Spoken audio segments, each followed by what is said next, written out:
Hi guys, so I've had a few requests, comments on my YouTube videos asking me to do some more videos in my series about unsolved mysteries, kind of creepy story, and I thought this was a perfect one to talk about because I really enjoy doing cases that aren't really like unsolved, they're just creepy, they're just weird.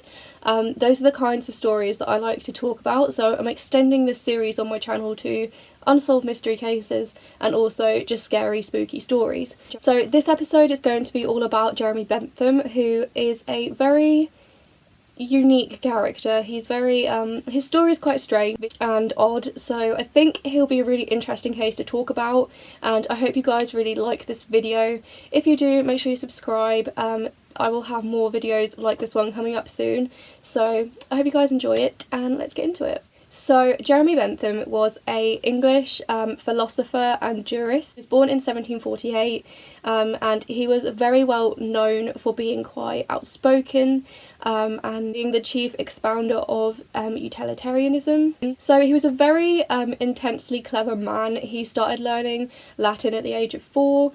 He would be found reading huge books on law and books in Latin at the age of 5 or 6. He was a very extensively well-educated man. He was very clever, and it was always thought that he would amount to bigger things because of this. So he went to Queen's College in Oxford, but before that he was renowned for being very good at writing verse in both Greek and Latin, which was kind of something that people knew him for. He was very into writing, very into the arts, and also more academic writing. He wrote a lot of works on law, and he definitely was known for questioning the government, questioning the way that things were run at the time, and also questioning the way that the law was used and the way that the law was set out. And he was very well known for being quite critical of those things, but also having very strong views on how they should be done.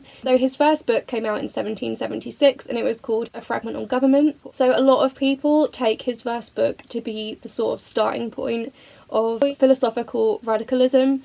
It's sort of seen as a big turning point in terms of philosophical radicalism, and he's kind of well known for his writing on this kind of subject. He also wrote about parliamentary reform, and although it wasn't published until 1817, he very much advocated annual elections, women's suffrage, equal electoral districts. He was very much into rights and making as much as possible equal in society, and he also advocated the secret ballot. So the actual thing about Jeremy Bentham that is the creepy side of it, because all this seems pretty normal, he's just a very clever guy that was good at Latin and wrote books. You're probably thinking, why is this in your creepy stories series?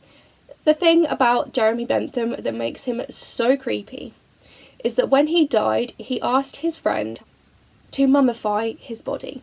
So his head was removed from his body and mummified. His body was taxidermied and also applied with wax to preserve it. Then it was dressed in his own clothes and set in a glass case.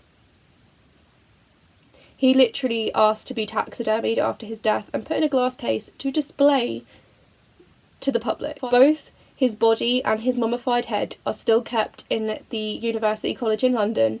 I'm not sure if they're still on display. They were for a very long time, but I think they did get taken down at a point because of like damage and stuff that people were doing to his body. He was scared that he was going to get damaged, so they did take him away, but I don't know if he's out again on display. But this guy literally had his head mummified and put on display in the universe. Like, who does that? It's so weird, it's so creepy. I'll insert some pictures now.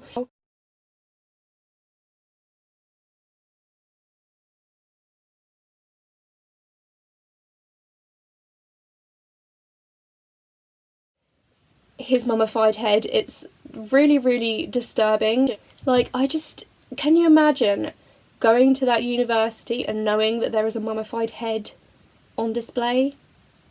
It's just so weird. I can't get my head around, no pun intended, but I can't get my head around the idea that this guy said to his friend, when I die, can you mummify my head, stuff my body, so I can be in a glass case, in my clothes, on a chair, just reading a book, and display me for the public to look at my dead body. It's just so weird, and he seemed like such an intelligent and interesting man, and I feel like, having said that, it probably makes sense that he'd do something weird like this, but like, he literally had his body stuffed and displayed. That's just so strange.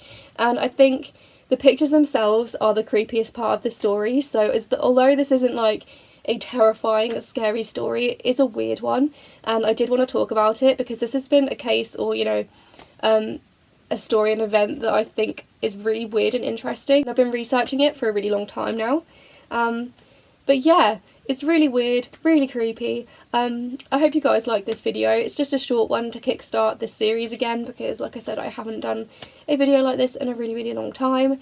So I hope you guys liked it. Make sure you subscribe if you want to see future videos like this one, and you'll see me in the next one. Bye guys!